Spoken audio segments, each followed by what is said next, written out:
7 years after my death, my ex-girlfriend finally became successful and famous. She resented my disappearance so much that the first thing she did after returning to the US was to show off her love for her fiancé at the class reunion and even mockingly said she wanted to thank me in person for not marrying her. Everyone laughed at me for being short-sighted, but none of them knew that I had already died long ago the moment I pushed her out of that collapsing building during the earthquake. 7 years have passed since my death, and Emily Carter returned to the country, shining brighter than ever. For 7 years, my soul stayed by her side, silently watching her rise to stardom and her sweet romance with Ryan Kim. When her plane landed, our old classmates rushed to welcome her back. She took Ryan's arm, smiled dazzlingly, and said, "Now that we're back, we should all catch up and celebrate." Then, as if casually, she asked, "By the way, has anyone heard from James Walker?" The moment she said my name, even though it was likely unintentional, my soul still trembled. Everyone shook their heads. Eric Dawson, our former class leader, joked, "Emily's such a star now. If James Walker knew, he'd probably regret everything." Emily laughed with a touch of disdain and said, "Honestly, I'm thankful he didn't marry me back then, otherwise I wouldn't have met someone as amazing as Ryan." Then she added, "Make sure to invite James to the reunion in 2 days. I'd love to thank him in person." My friends exchanged glances. They knew exactly what she meant. No matter how successful she was, she still came back to dig up the past and humiliate the heartless man who once broke her heart. My own heart had gone numb long ago, dulled by years of pain, but what a pity it was too late for anything. I was already dead. I was just the antagonistic male side character in her story, the stepping stone for Emily Carter's rise, though I was also her childhood sweetheart. Ryan Kim, Emily, and I had grown up together. Both Ryan and I silently fell for her, but in the end, Emily chose me. Still, I always knew I wasn't the real male lead Ryan was. I treasured our time together, did everything I could to treat her well, until the day my role in the plot reached its end. 7 years ago, I was forced to stage a scene that made her believe I'd betrayed her. She was devastated and went to the countryside to recover with Ryan. I already knew how the story would unfold, knew there'd be an earthquake in that area. And even though she was destined to survive being the heroine, someone would always be there to save her. I still chose to follow them. If someone had to die for her, I wanted it to be me. During the earthquake, I carried Emily out while she was unconscious, but the building collapsed behind me. I died there. It's just that she never knew because Ryan took all the credit. I watched them embrace and confess their feelings in the aftermath. My chest ached, but I was powerless. This was the fate written for her. Emily and her husband returned to our hometown, saying they wanted to relive old memories. After establishing their careers abroad, they brought their parents over too. My house had long been sold, so they stayed at a nearby hotel. I could tell Ryan was uneasy. This place still carried my shadow for him. But as the heroine's chosen man, he had no choice but to accept it. That night, while Ryan worked on his laptop, Emily took a walk alone. I followed her. She unknowingly walked to my old house. Through the window, I saw a dim light still on. A frail, elderly woman moved around inside of me, mother, the only person left in this world who still waited for me. Emily paused at the door, hesitated, then knocked as if compelled by something beyond her control. My mother opened it, her eyes lighting up. "Yen Yen, is that you? Come in, come in." She was overjoyed, welcoming Emily as though she'd been expecting her. Emily's face softened with nostalgia as she stepped into the house filled with memories. "It's been years since your parents left the country with you," my mother sighed, chatting warmly with her. Watching them, I was suddenly back in those days before it all fell apart. Even though I no longer belonged in this world, I still felt guilty for leaving my mother alone. Was I a bad son? While they talked, Emily's eyes kept drifting toward my room, as if expecting me to step out at any moment. Maybe she came back this time just to put me in my place. She asked casually, "Auntie, is James home? Why hasn't he come out yet? Doesn't he want to see me?" My mother looked confused.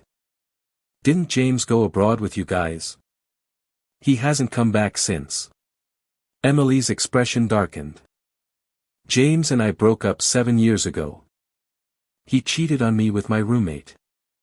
After I caught him, he apologized and broke up with me. Didn't he tell you?" I smiled bitterly in the shadows. Everything I did back then had a reason, and I'd never forget her look of heartbreak and hatred. "James Walker, I hope you regret this someday." Her voice had haunted me even in death. But my mother, shocked by what she heard, immediately defended me. "That's impossible. James would never betray you. He loved you more than anything. He'd rather die than hurt you." She pulled out a box of letters. "He sent these over the years. In the last one, he said he knew you were coming back but was too busy to leave work. Why didn't he mention it to you?" Emily looked puzzled, as was I. But staring into my mother's aging face, Emily chose not to press the matter. She mumbled an excuse and got ready to leave. Before she stepped outside, my mother gently held her hand and said, Yen, James may never say it out loud, but he would never betray you." That moment her words brought a strange warmth to the cold emptiness inside me. I wanted to stay with them, but the plot wouldn't allow it. In the end, I was still unfilial.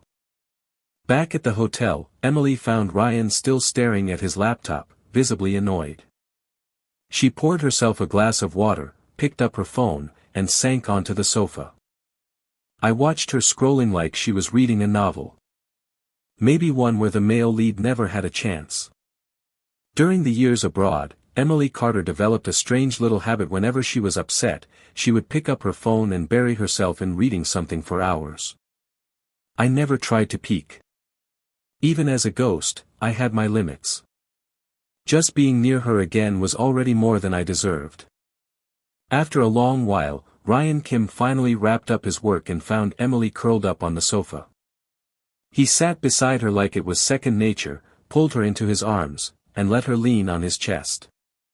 That cozy, intimate scene stung like a blade to my already broken heart. Emily quickly locked her phone, flustered, as if afraid he might glance at what she was reading. Yen, where did you go?" Ryan's voice was soft, gentle, full of practiced affection. "I just went out for a walk. Ran into James Walker's mother." Emily replied offhandedly, then added, "But she said James went abroad with us." Ryan's expression visibly stiffened. No one on this planet knew better than him where I really was. He swallowed hard and, without missing a beat, spat out a convenient lie. Maybe James did something shady out there and didn't want his mom to find out. He probably used us as an excuse. Sounds about right, doesn't it? Emily didn't question it. Maybe the image of me cheating had already carved itself too deeply into her memory. Pain and resentment flickered across her features. That has to be it. He changed after that. When I think about how I ever loved him, it makes me sick. Her words pierced deeper than any blade, but I smiled bitterly to myself. If hating me made it easier for her to move on, then so be it. Better to be hated than forgotten. As Emily bragged about how she was going to put me in my place, Ryan's expression darkened. His fingers curled into a fist beside him, veins bulging, and I watched him quietly send a text to Eric Dawson, the class monitor organizing the reunion, "Don't tell Sarah Lee about the party." Sarah, another piece of my past, someone who once helped me act through this cruel, orchestrated life. Was my name really that much of a threat to him? Pathetic. Still, I couldn't figure out what was wrong with Emily tonight. Something in her eyes felt off. Even when Ryan tried to get close, she gently brushed him off first. And just like that, the day of the reunion arrived. Everyone had changed. The old teenage recklessness had long faded, replaced by the polish of adulthood. Most were doing well, but the brightest stars in the room were still Emily and Ryan, the golden couple who had returned from abroad. After all, they were the only ones in our class who got the chance to study overseas. Emily was the heroine of this world, and the story of her romance with Ryan had become a school legend. Meanwhile, my name was cemented in everyone's memory as the villain, the selfish, backstabbing ex. Over dinner, I noticed Emily kept glancing toward the door, her fingers fidgeting with the edge of her napkin. Even when Eric stood up to toast the perfect couple, she didn't respond until Ryan nudged her multiple times. Then, suddenly, she asked a question that silenced the whole room. "Why hasn't James Walker shown up yet?" Everyone froze. My name had dropped into the room like a bomb. Faces exchanged awkward glances. Ryan's face darkened immediately. A few people muttered vague excuses. Then Eric, ever the opportunist, jumped in with a snide remark. He always acted like some kind of gentleman. Who'd have thought he could do something so low? My guess? He didn't have the guts to show up. Seeing you and Ryan doing so well probably made him want to crawl into a hole and die. The table erupted in laughter. One by one, they nodded in agreement, trying to suck up to Ryan. That is, until one soft voice cut through the noise. "I heard James Walker is dead." The air turned cold. Emily's breathing hitched. She stared at the classmate who had spoken. A hush fell over the table. Eric quickly forced a laugh. "Come on, no way. He's just too ashamed to come. Don't go around saying he's dead." Ryan put on a pained, understanding expression. "Yeah, even if James hurt Yen Yen back then, I still wouldn't wish death on him. That's too far. Watching his performance made me sick. No one knew what really happened better than he did. I gave Emily to him with my own hands, and he took everything, then rewrote the past to turn me into a villain. I don't understand. Why does the world insist on making him the male lead?" The classmate who had spoken wasn't laughing. He looked serious. "I'm not joking. I bumped into Sarah Lee a few days ago. She was carrying a bunch of white chrysanthemums. There was a card with James Walker's name on it. If he wasn't dead, why would she be visiting with flowers like that?" The room suddenly smelled of fear. Emily's panic showed beneath the flawless makeup. Her fingers trembled. Ryan immediately pulled her into his arms. "That's impossible. James is too crafty to die like that. Don't let him fool you. Didn't his mom say he still sends letters every month? If he was dead, how could he write to her? He's just hiding because he can't face you after what he did." Slowly, Emily's breathing steadied.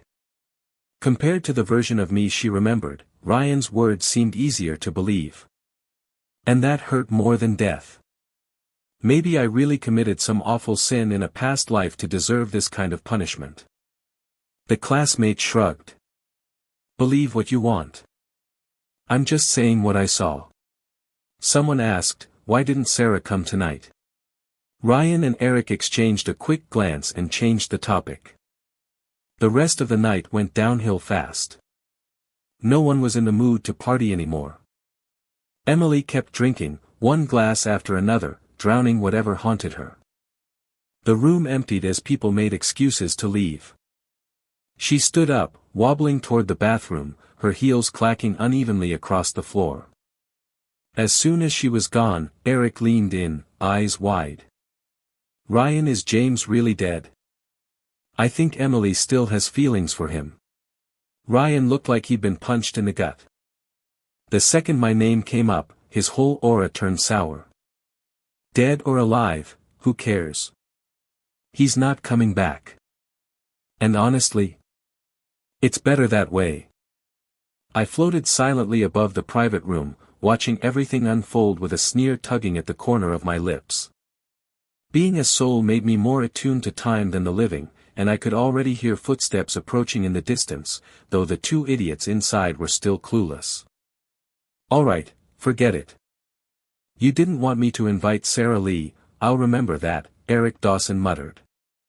So about that South City investment, Ryan Kim, why didn't you invite Sarah Lee? Emily Carter burst in, cutting him off. Her voice was cold, sharp. What's going on? What are you hiding from me? Ryan froze. His mouth opened slightly, but no words came out. Emily had always hated dishonesty, and now, fury blazed in her eyes. She didn't care that there were people watching. She picked up a glass and threw its contents straight into his face, then turned and stormed out. I knew my death wouldn't stay hidden forever, but honestly, my part in this story ended a long time ago.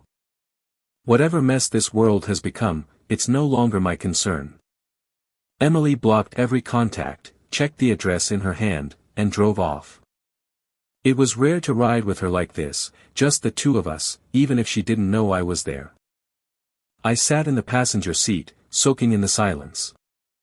The car eventually pulled up in front of a flower shop. Behind the glass, a woman tended her plants with a peaceful kind of happiness. Shin Yuchuno, just a florist. She'd been scorned for helping me back then, but seeing her doing well brought a bit of comfort. Emily. Why are you here?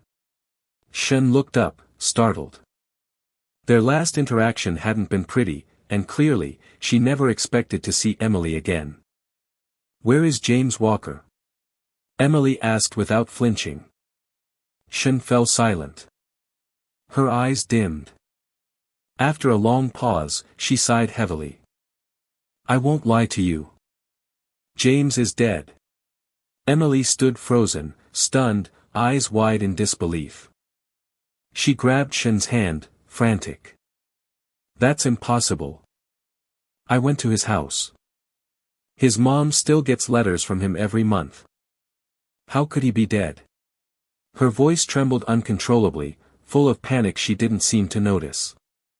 Shin quietly pulled out an envelope from the drawer behind the counter. These letters, I wrote them. He died 7 years ago. If you don't believe me, I can take you to his grave. Emily's eyes grew red at the corners. She murmured, 7 years ago. That timing, her mind spiraled with 1,000 thoughts. Then, with tears pooling in her eyes, she whispered, please take me to him. We didn't speak on the drive there. I sat in the back seat, wanting so badly to hold her, to brush her hair behind her ear like I used to, but my hand just passed through her. I couldn't touch her, couldn't ease her pain. She had fulfilled her fate, become the heroine of the story, but none of it brought her joy. The car stopped. The chill of the cemetery seeped into our bones. Shin led the way, and before long, my name came into view, etched into the stone. Withered chrysanthemums lay at the base. Emily staggered forward and dropped to her knees in front of the headstone. Her trembling fingers reached out to touch the photo. No, this has to be a joke. You wouldn't die. You're too stubborn to die, right? Her voice broke, tears streaming down her cheeks. I wished she was right. I wished this was all fake. I wished I could break free from the script and just be Meth James Walker who loved her. Not some side character doomed to betrayal and death. You lied to me, she cried. He's not dead, is he? He's just avoiding me, right? Because he couldn't face me. Because he couldn't keep up and felt ashamed. He left me for you. He's a coward, a scumbag. But aren't they the ones who live forever? She wept, cursing me, pouring out years of resentment. I stood behind her, unable to do anything but endure the pain in her voice. Let her hate me if it helps her heal. Shin knelt beside her, like they were back in college, just two girls sharing secrets. It's my fault, too, she said gently. Yen, James never betrayed you. He asked me to help him put on that act. He wanted you to get the opportunity to study abroad. And 7 years ago, during the earthquake he saved you. He pulled you out from the ruins, but he didn't make it. Shin's voice was soft, but every word landed like thunder. Emily was crying uncontrollably now. If you don't believe me, Shin continued, you can check the official victim list from the quake. With your resources, it won't be hard. She paused, her voice dropping even lower. You didn't know this, but the reason I helped him back then was because I liked him too. I knew he didn't feel the same, and I thought maybe if I buried it deep enough, it would fade after graduation. When he left to find you in the countryside, I was scared, so I followed him. I saw the whole thing. You were unconscious. You didn't see how he dragged you out and handed you to Ryan. Then the house collapsed, and he never came back out.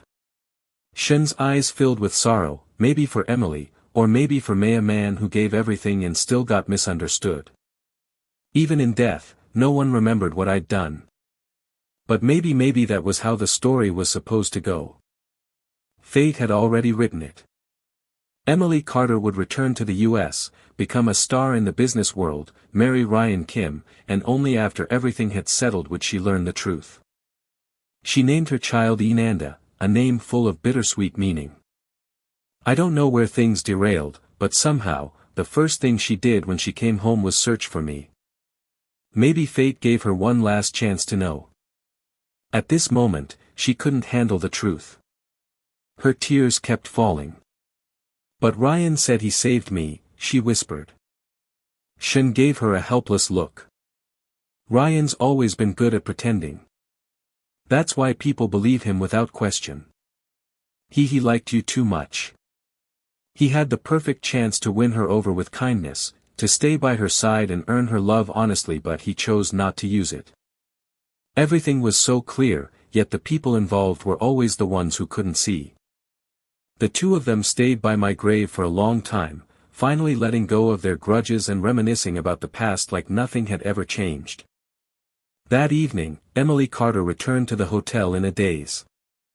Ryan Kim looked completely worn down, his face unshaven, his entire appearance disheveled and lifeless. But the moment he saw her, a glimmer of hope flashed in his eyes. Yen, where did you go? You're finally back. Please don't be mad at me anymore, he said as he rushed forward to embrace her. But Emily pushed him away. His arms froze mid-air, his eyes dimming in defeat. Her face was swollen from crying, her gaze cold and serious. Ryan Kim, I'm only going to ask this once: who saved me 7 years ago? Ryan panicked. He turned away, pretending to fetch her slippers like he hadn't heard the question. But Emily wasn't letting him escape this time. It was James Walker, wasn't it? She pressed. Ryan didn't answer. His silence said it all. I can't believe you lied to me, Emily whispered, her voice trembling with hurt. You hid the truth from me for years. She looked at him like he was a stranger. That look scared Ryan more than anything. Even if it was James, so what? He's dead, Ryan snapped, then immediately regretted it. He tried to backpedal. I'm sorry, Yen, I just loved you too much. I didn't mean to lie. But no matter how desperate he sounded, it all came off as pathetic in her eyes. She took another step back, avoided his touch, and stormed out, slamming the door behind her. I watched all of it from the shadows like a ghost caught between two worlds. Some things, some people you just can't go back to. Emily drove straight to my mother's house. The old woman still wore her usual warm smile. She took Emily's hand and welcomed her in, asking gently, Did you hear from James? Emily forced herself not to cry. Yes, I did, she lied. He's working in a lab deep in the mountains and can't come back just yet. I'll let you know when he sends news. My mother beamed. That's good, she said, putting on her apron. Stay for dinner, will you? It's been so long since anyone's kept me company.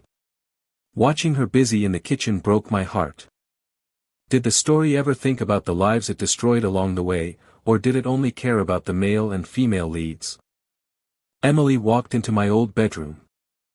Everything looked exactly the same as it had 7 years ago. My mother must have cleaned it regularly. It was spotless. On my desk were stacks of letters. Emily opened one and instantly recognized the handwriting wasn't mine. Every letter had been crafted by Shinyuchide after day of fabricated affection, a fake chronicle of a love that lived only in words. She'd created a world where I never left her. Emily smiled through tears as she read. If only all of this were real, she murmured. I wish these letters were true, but they're not. She put one down and glanced around the room. Then her eyes landed on a notebook on the bookshelf. Its cover showed a photo of the two of us. My heart dropped. That was my diary. I remembered throwing it away before I died. How was it here? She opened it and read the words I never meant anyone to see. Is this my mission world? I'm cast as the villain. The heroine's name is Emily Carter. She's so adorable. But knowing I'll have to betray her someday, my mother quietly walked in and saw Emily crying over the pages. She sat beside her, gently brushing her hair. The things Emily had tried to deny were now undeniable. Good boy, my mother sighed. That was just his fate. Emily had always despised lies. Now that she knew the full truth, she didn't hesitate to end things with Ryan Kim. I stood at a distance, watching. James has been dead for 7 years. I've been with you this whole time. Can't you just look at me? Ryan said, desperation bleeding from his voice. But Emily stayed cold. I can't step over his death to be with you.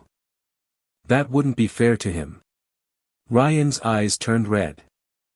He couldn't handle her rejection. Is that fair to me? He shouted. Emily simply shook her head and pulled out her phone. She handed it to him. You already used up all the goodwill he left behind. What more do you want? She said. I've loved James Walker all along. Even those 7 years abroad, I never forgot him. I leaned over her shoulder and finally saw what was on the screen. It was my old social media account. All these years, the thing she stared at whenever she was upset wasn't some random article, it was our chat history. My soul trembled. So she really never forgot me. I was the fool who didn't realize it until now. Ryan couldn't accept any of it. He grabbed the fruit knife from the coffee table, screaming, I'll prove my love to you. If you can remember him forever just because he's dead, then I'll die too. I panicked. I didn't want to see him, didn't care about him, but I couldn't stop it. Emily rushed forward to stop him, and in the struggle, the knife cut across his wrist. A hotel staffer happened to walk by and called 911. But even that dramatic gesture didn't change Emily's mind. She still chose to walk away. News of the incident spread like wildfire. A few days ago, they'd been the envy of the business world, now they were a public tragedy. Former classmates heard the rumors and visited Ryan in the hospital. Eric Dawson tried to console him. Ryan, with your status, you could have any woman you want. Just let her go. Eric Dawson's attempt to comfort him had the opposite effect. Ryan Kim's face darkened so much it seemed like he could bleed ink, and his eyes, those red-rimmed, weary eyes, betrayed that he had wept bitterly in private. Ryan, the man supposedly chosen by fate to stand beside the heroine, was completely unraveling. And I could only observe, powerless and silent. Watching it all unfold filled me with a sorrow too deep for words. We were all just ants, manipulated by an unseen author, puppets dancing to the strings of a pre-written script. When Ryan's pain failed to win her back, everyone turned to Emily Carter instead, throwing her the same old question, he's already like this because of Yotsan, you just marry him? But Emily was the heroine of this world. The narrative had never been about love for her, it was about triumph, growth, brilliance. Romance was only meant to decorate her perfect life. She looked at Ryan like he was a stranger, her voice flat and unwavering as she said, no. I'll only ever love James Walker. And with that, she turned and walked away, not once looking back. That single sentence struck harder than any storm. The hero and the heroine had parted. I wondered what the heavens thought of this. Because the world I could feel it was trembling violently. Everything was spiraling beyond the boundaries of the original plot.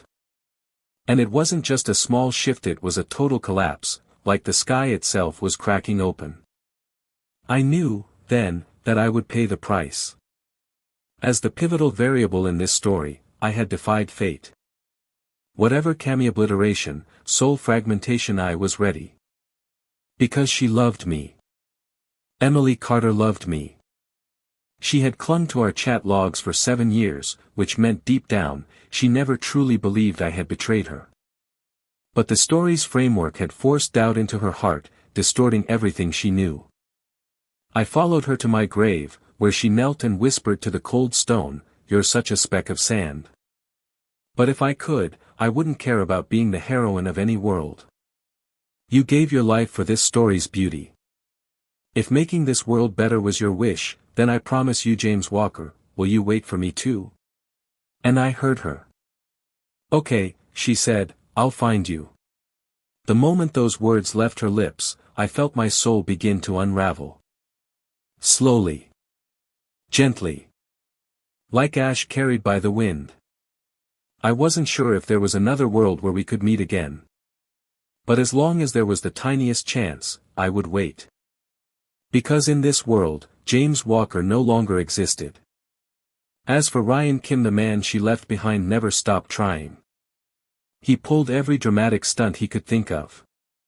He sent flowers. He stalked her. He threatened suicide. But nothing swayed her. Emily remained cold as ice. She brought her parents back from overseas and quietly returned to the land soaked in memories. What James Walker's mother said that day convinced her the diary was real, that everything he did was true. After that, she buried herself in work, becoming a legend in the business world. She supported her parents and even took care of James's mother. But she never fell in love again. Ryan kept escalating, losing his grip on reality. One day, he went too far and died in a tragic accident. Emily attended his funeral out of respect, not affection. That was the end of it. She kept pushing forward, throwing herself into her work like a machine. Her days were long, her nights longer. She donated most of her wealth to charity, building schools, hospitals, relief programs. She was unstoppable. Until one day, another earthquake hit. And this time, Emily didn't send help, she led it.